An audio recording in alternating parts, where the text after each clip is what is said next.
कन्नौज में शनिवार और रविवार की रात करीब 2 बजे शाही जामा मस्जिद के पास स्थित एक 2 मंजिला मकान लगातार हो रही तेज बारिश के चलते भरभराकर गिर गया। इस हादसे में एक ही परिवार के 6 लोगों की मौत हो गई, जबकि 5 लोग घायल हो गए, जिन्हें इलाज के लिए एमबी अस्पताल लाया गया है। कन्नौज में लगातार हो रही तेज बारिश के चलते जामा मस्जिद के पास एक 2 मंजिला मकान भरभराकर गिर गया।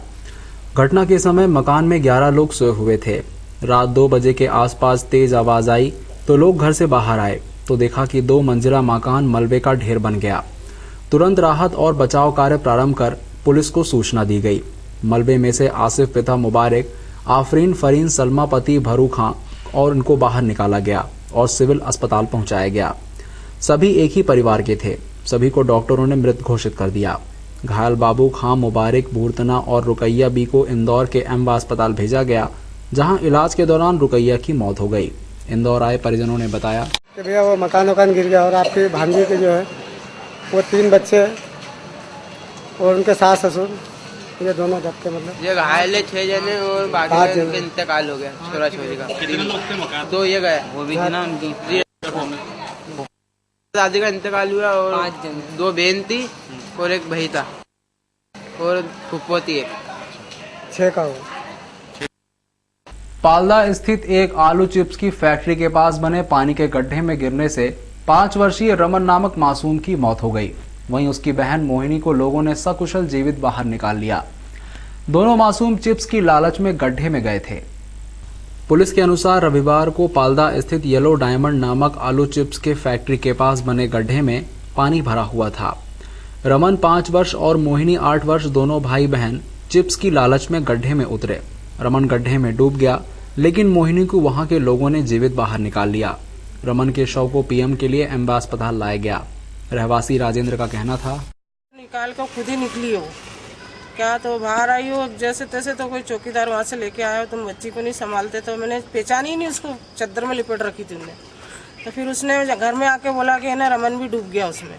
फिर उसकी मम्मी भगी है, वहाँ भगी है तो सब भीड़ लग रही थी, पर कोई जाने को उसमें तैयार नहीं था। पर ना हमारे यहाँ एक पड़ोसी रहते किराएदार, उनने जाके अंदर उसको बच्चे को निकाला। ये कहाँ की घटना है, कौन सी क्षेत्रीय घटना है? ये बड़ी लखानी के पास है, हम्माल कॉलोनी है। एमजी रोड पुलिस ने नकली पुलिस बनकर लूटने वाले गिरोह के 3 सदस्यों को गिरफ्तार कर लूटा गया मोबाइल और 17,000 रुपए बरामद किए। इनका एक साथी अभी फरार है। एमजी रोड थाने में पदस्थ एसआई पॉल ने बताया कि पिछले दिनों जोधपुर से इंदौर आए राजेंद्र गिरी और सतपाल नामक यात्रियों से अज्ञात बदमाश रेलवे स्टेशन पर चेकिंग के नाम पर उसका मोबाइल और 17,000 रुपए छीनकर फरार हो गए थे। मुखबिर की सूचना पर इस गिरोह के सोनू उर्फ विकास, मोटिया उर्फ चंदन और राहुल गायकवाड़ को धर दबोचा गया और लूटा हुआ मोबाइल और 17,000 रुपए नगद बरामद कर लिए गए। इनका एक साथी अभी फरार है, जिसकी तलाश की जा रही है। 4 व्यक्तियों ने क्राइम पुलिस बनकर 17,000 रुपये में एक मोबाइल लूटा था, जिसमें से एक आरोपी को अरेस्ट कर लिया गया है और 2 आरोपी को आज पकड़ा गया है। किस तरह की घटना थी? ये कि अनजान व्यक्ति को देखकर इन्होंने उनकी तलाशी ली। तलाशी लेने के बाद उनके पास से जो पैसा मिला और मोबाइल मिला वो इन लोगों ने छीन लिया। वो बोला कि आप लोग भाग जाइए यहाँ से, नहीं तो आप लोगों को क्वार्टर केस में फंसा देंगे, और वो पैसा और मोबाइल लेके इन लोग वहाँ से निकल गए। पीएमटी फर्जीवाड़े का सरगना डॉक्टर जगदीश सागर का रविवार दोपहर को एक निजी बैंक का लॉकर खोला गया। पुलिस को आशा थी कि इसमें से भी रुपए होने के साथ साथ दस्तावेज मिलेंगे, लेकिन पुलिस के हाथ निराशा लगी। क्राइम ब्रांच के टीआई अखिलेश द्विवेदी के अनुसार लॉकर पूरी तरह खाली मिला। पहले भी 2 बैंकों में कार्रवाई कर। हाँ, 2 बैंकों में। तो यहाँ पे सर कुछ नहीं मिला है। अभी और भी कोई बाकी है? अभी सब करने पे मालूम पड़ेगा। तो अभी आज मिला ना सर, लोकल नंबर। कांग्रेस छोड़कर भाजपा में आए चौधरी राकेश सिंह इंदौर आए और भाजपा कार्यालय में उद्योग मंत्री कैलाश विजयवर्गीय के साथ पत्रकारों से चर्चा में बताया कि प्रदेश में राहुल सोनिया की कांग्रेस नहीं, बल्कि दिग्विजय सिंह की कांग्रेस है। उन्होंने नेता प्रतिपक्ष अजय सिंह और दिग्गी को भी कटघरे में खड़ा किया। कांग्रेस छोड़कर भाजपा में शामिल होने के बाद चौधरी राकेश सिंह पहली बार इंदौर आए और उद्योग मंत्री के साथ भाजपा कार्यालय में पत्रकारों से चर्चा करते हुए कहा कि कांग्रेस में उनकी आवाज को विधानसभा में दबा दिया जाता था। पिछले 10 माह से नेता प्रतिपक्ष अजय सिंह उनकी राजनीतिक हत्या करना चाहते थे। इसलिए कैलाश जी के मार्गदर्शन के बाद मैं भाजपा में आया। इसके लिए मैंने कोई डील नहीं की। भाजपा में संगठन का फैसला सर्वमान्य है, जबकि कांग्रेस में व्यक्ति मान्य है। मुझे गद्दार कहने वाले खुद अपने गिरेबान में झांके। अजय सिंह के बाबा शिव बहादुर सिंह को 25,000 रुपए रिश्वत के मामले में सजा हुई थी। दिग्गी के भाई लक्ष्मण सिंह को दोबारा कांग्रेस में लाने पर उन्होंने सोनिया राहुल से कितनी की डील की थी। मुझे मीर जाफर कहने वाले खुद जयचंद हैं। कांग्रेस का भविष्य प्रदेश में समाप्ति की ओर है। जबकि अविश्वास प्रस्ताव में यह विषय था कि मुख्यमंत्री की सभाओं में इतनी जेब काटी गई इतने लोग। एक अविश्वास प्रस्ताव एक तरीके से ब्रह्मास्त्र होता है विपक्ष का, और उसमें वो मुद्दे होने चाहिए जिसमें सरकार कटघरे में खड़ी हो, जवाब देने में उसको तकलीफ हो। ये दोनों विषय मेरे नहीं रखे गए। तीसरा विषय मैं लगातार कह रहा था कि दिग्विजय सिंह जी ने ट्वीट किया कि बच्चा बच्चा राम का राघव जी के काम का। अब हिंदुस्तान में 90 करोड़ है और भगवान रामचंद्र जी के 2 बच्चे हुए हैं, लव और कुश। जो हिंदुस्तान में पैदा हुआ है या जो भारतीय हिंदुस्तान की सरजमीन पर पैदा हुआ है, उसके आराध्य भगवान राम है और वो प्रत्येक व्यक्ति भगवान राम का बच्चा है।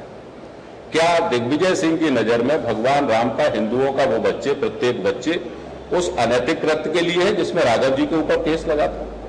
जिन लोगों ने मेरे ऊपर डील करने का आरोप लगाया है, अगर अजय सिंह ने लगाया है, भूरिया जी ने लगाया है, तो मैं तो उनको इस काबिल नहीं मानता हूं कि मैं उनकी उस बात का जवाब भी दूं, क्योंकि वो तो इतने दलदल में फंसे हुए व्यक्ति है कि उनके बारे में कोई कहना मैं अपने आप को भी मोचित नहीं मानता हूं। जहां तक अजय सिंह ने लगाया है अगर ये सवाल कि मैंने कोई डील की है, पैसे लिए हैं, मैंने गद्दारी की है, तो अजय सिंह को अपने गिरबान में झांक कर देखना चाहिए। उनके पिता स्वयं अर्जुन सिंह कांग्रेस पार्टी छोड़ के गद्दारी करके गए तिवारी कांग्रेस में, और वो किस डील के अंतर्गत गए थे नारायण दत्त तिवारी के साथ, और स्वयं अजय सिंह गए थे उनके साथ। तो अजय सिंह खुलासा करें कि वो किस डील के तहत नारायण दत्त तिवारी के साथ गए थे, और वापस जब कांग्रेस में आए तो उन्होंने कितनी लंबी डील की वापस कांग्रेस में आने के लिए, उन्होंने और उनके पिता ने। वहीं उद्योग मंत्री का कहना था कि चौधरी राकेश सिंह स्पष्टवादी और ईमानदार नेता हैं। वहीं सदन में इनकी अच्छी छवि है। दिग्गी के बारे में कैलाश जी का कहना था कि उन्होंने बेशर्मी की सीमा लांघ दी, उन्हें न्याय पर विश्वास नहीं है। न्यायपालिका के निर्णय के आने के बाद उसके बाद भी बोलते हैं तो ये बेशर्मी की हद है। मैं जिस शब्द का इस्तेमाल कर रहा हूं दिग्विजय सिंह जी जैसे बड़े नेता के लिए कि ये बेशर्मी की हद है और न्यायपालिका का अपमान है, और हमारी प्रजातांत्रिक व्यवस्था का एक महत्वपूर्ण हिस्सा है न्यायपालिका।